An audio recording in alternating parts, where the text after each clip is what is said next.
Повертаємося у студію програми «Саба». Мене звати Єлизавета Цережацька, і ми продовжуємо нашу розмову з політологом, кандидатом політичних наук Олексієм Якубіним. Олексій, ну скажіть, будь ласка, чого чекати від Петра Порошенка? Тому що ні для кого не секрет, що вже починається така передвиборча кампанія, вже якісь є наміри, якийсь вектор, принаймні, вже зрозумілий. Ну от охарактеризуйте, будь ласка. Ну, очевидно, 2018 рік в цьому сенсі він буде, це передвиборчий рік. І у нас будуть вибори як у 2019 році, як вибори президента, так і парламентські вибори. Але вибори президента будуть раніше. Тобто ми можемо говорити, що починаючи з весни 2018 року залишається рівно рік, як у нас будуть вибори президента. Наскільки ми знаємо, зараз дата – це березень 2019 року. Тобто, враховуючи вже той час, який є зараз, ну, 1,5 роки до президентських виборів. І, власне кажучи, я думаю, що багато активностей, в тому числі президента, який ми зараз бачимо, це вже є початок виборчої кампанії. Тобто президент активно цим приймається і активно приймається питанням власного рейтингу. Не просто так ми останнім часом бачимо таке, знаєте, декілька вкидків різних соціологічних, ну, або буцімто соціологічних даних, де президент там чи на другому місці, чи на першому місці. Тобто це спроба сформувати рейтинги. Тим паче на тлі падіння реальних рейтингів. Тому що наразі у глобального президента ключові, якщо ми говоримо про рейтинги, є з цим проблеми. Да? Тому що за такою, скажімо, ну, частковою оцінкою ми можемо здогадувати, що президента добре, якщо є близько 7% рейтингу. Це добре, якщо в нього є 7% в рейтингу.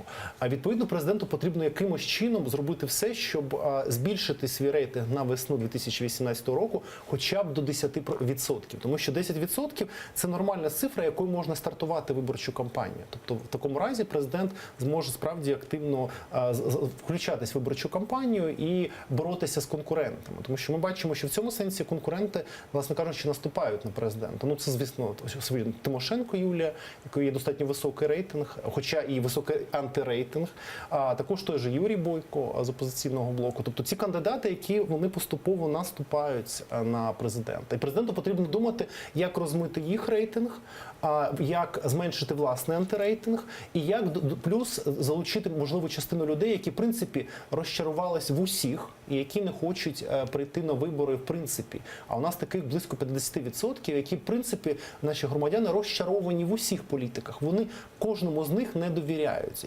І відповідно тому оцю інформацію, яку ми останнім часом чуємо про те, що там Зеленський, той же Вакарчук, це спроба збільшити кількість громадян, які принаймні хоча б можуть прийти на вибори. І плюс розмити рейтинг цих частково опозиційних політиків. Тому що той же Вакарчук, він буде розмивати рейтинг західноукраїнського, наприклад, виборця. Зеленський рейтинг виборця із півдня і сходу.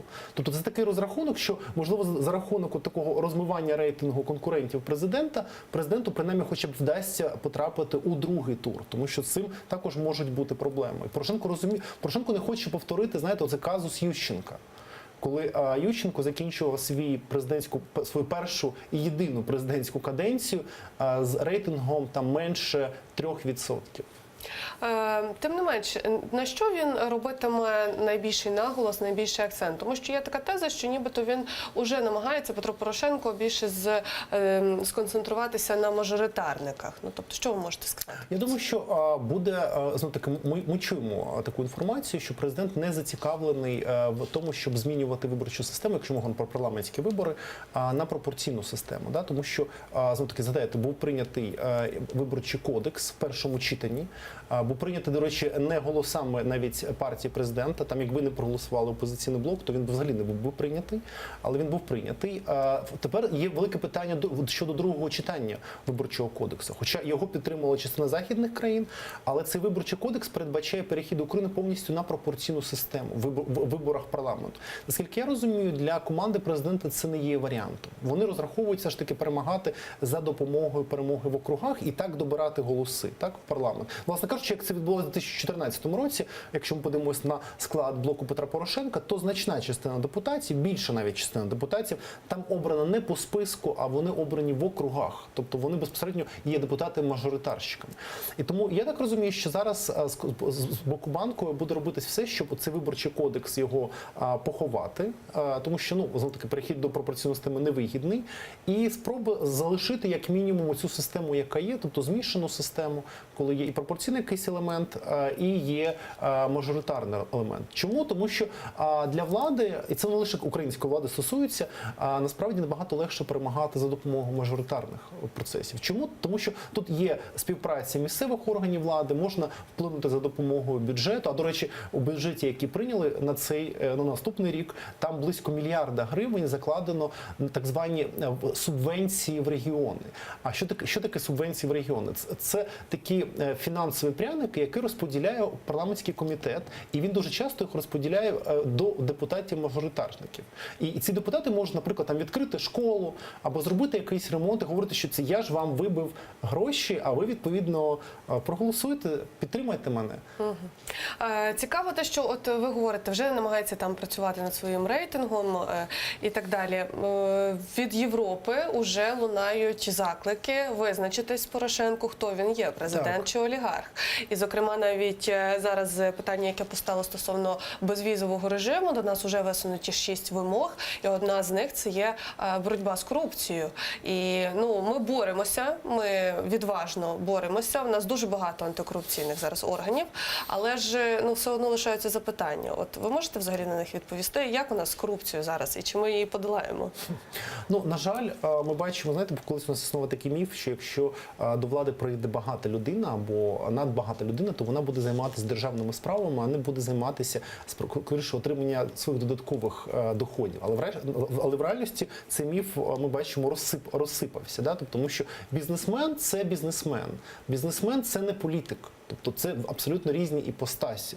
Я думаю, що українці, мабуть, вже в цьому теж переконалися.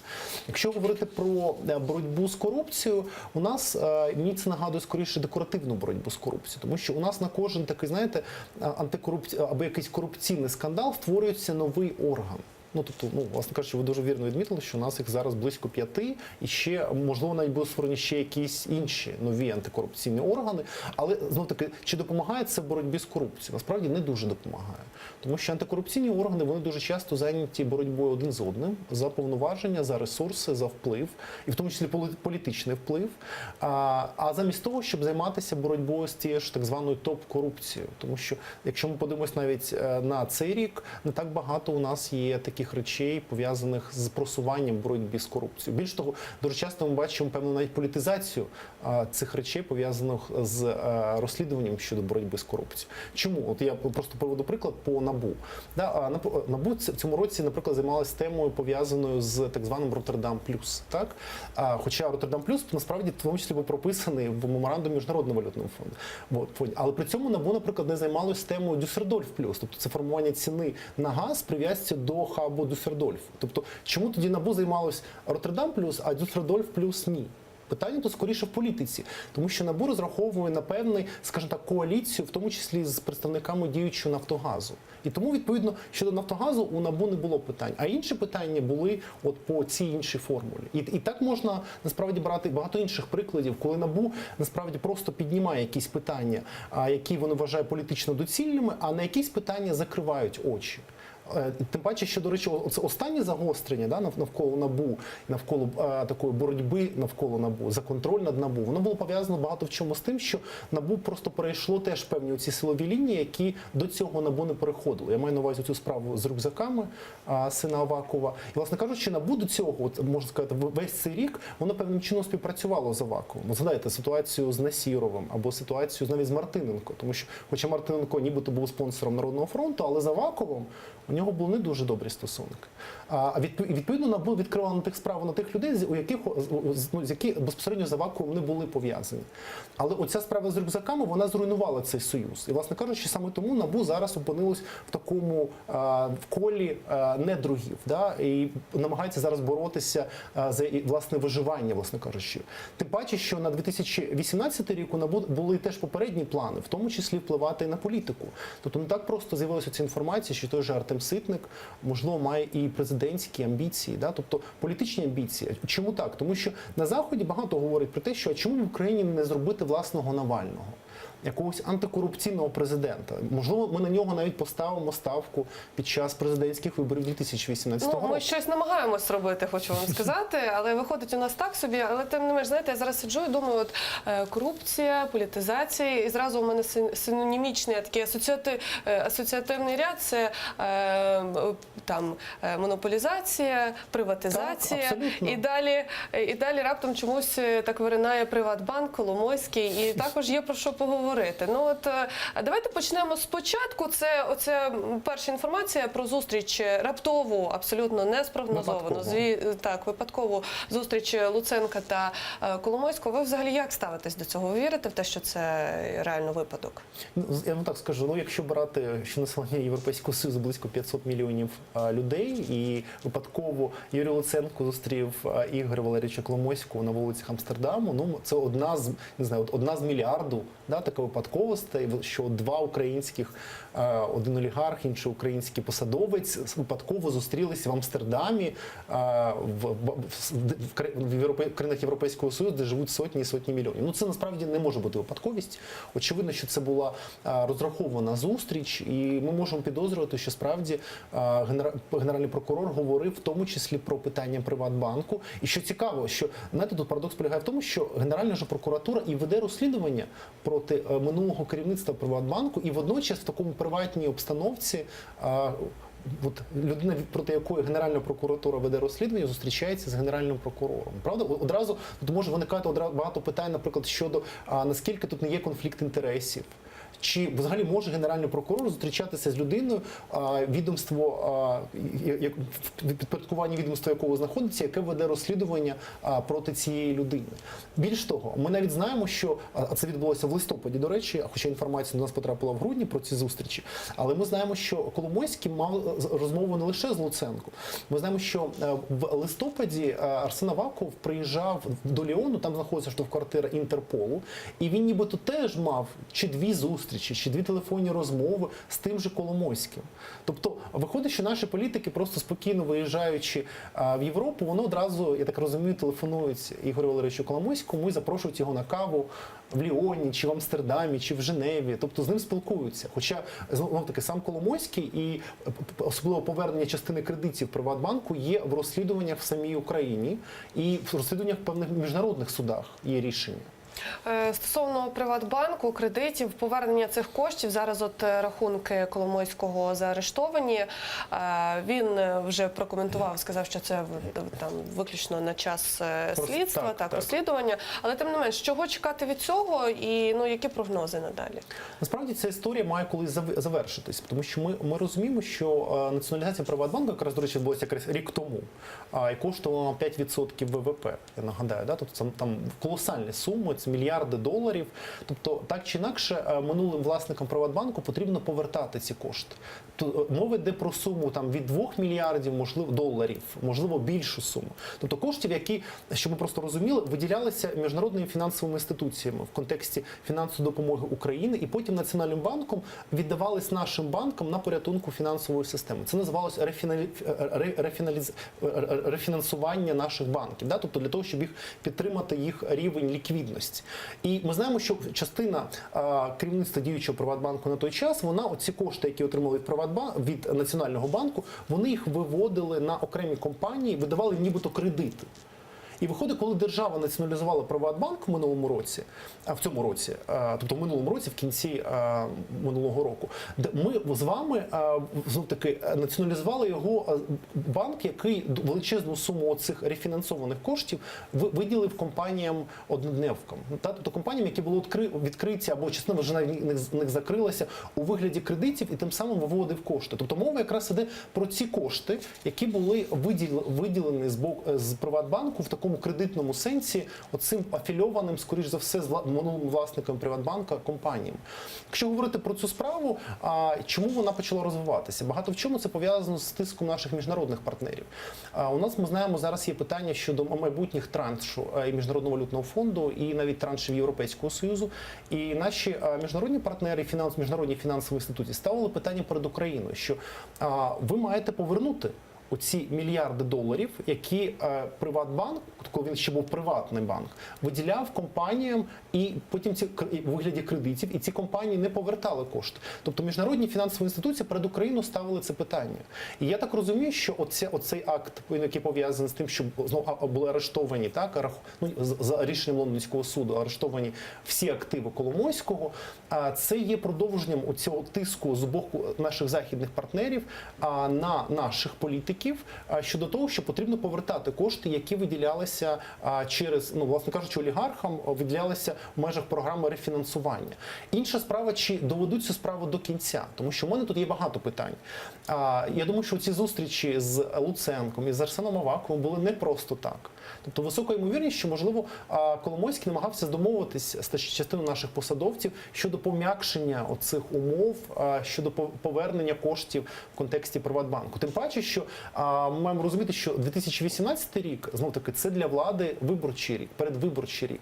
І влада в тому числі розраховує тут і, можливо, на допомогу Коломойському, тому що у нього є і медіаресурси, у нього є і політичні ресурси.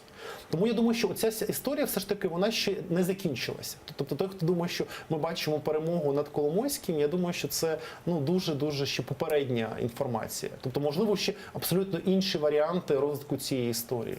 Пане Олексію, дуже мало часу у нас лишається до кінця ефіру, і важливе запитання хочу вам задати. Ваш прогноз і ваше бачення, що буде відбуватися у зоні АТО наступного року, тому що, зокрема, от останні повідомлення про вихід російських офіцерів, російської сторони із СЦКК, і подальшому цей масштабний масовий такий обстріл в Новолуганському. Чого чекати і від законопроекту про реінтеграцію? Взагалі, що буде, що нас чекає? Я думаю, що ми говоримо про цей законопроект, який у нас назвали законопроект про реінтеграцію, хоча, на мою думку, він скоріше законопроект про дезінтеграцію, тому що там немає згадок ні про Мінські угоди, наприклад, там немає згадок пов'язаних, що буде в подальшому соціальним правам населення, яке знаходиться на непідконтрольних територіях, тобто і так далі. Я думаю, скоріше за все, цей законопроект буде відкладений. Він не буде прийнятий, тому що щодо цього законопроекту є багато питань у наших західних партнерів, які, до речі, наскільки я розумію, почали прохати Київ не приймати цей законопроект, розуміючи, що він може зірвати спробу домовитись, яка зараз є по лінії Волкера і Суркова. А вона все ж таки є. І ми насправді можемо в цьому сенсі трошки оптимістичніше дивитися в майбутнє, наприклад, щодо контексті миротворчої місії. Тому що я думаю, що є висока ймовірність, що по місії можна домовитись у 2018 році, і, можливо, ми навіть її побачимо восени 2018 року, таку миротворчу місію Організації Об'єднаних Націй.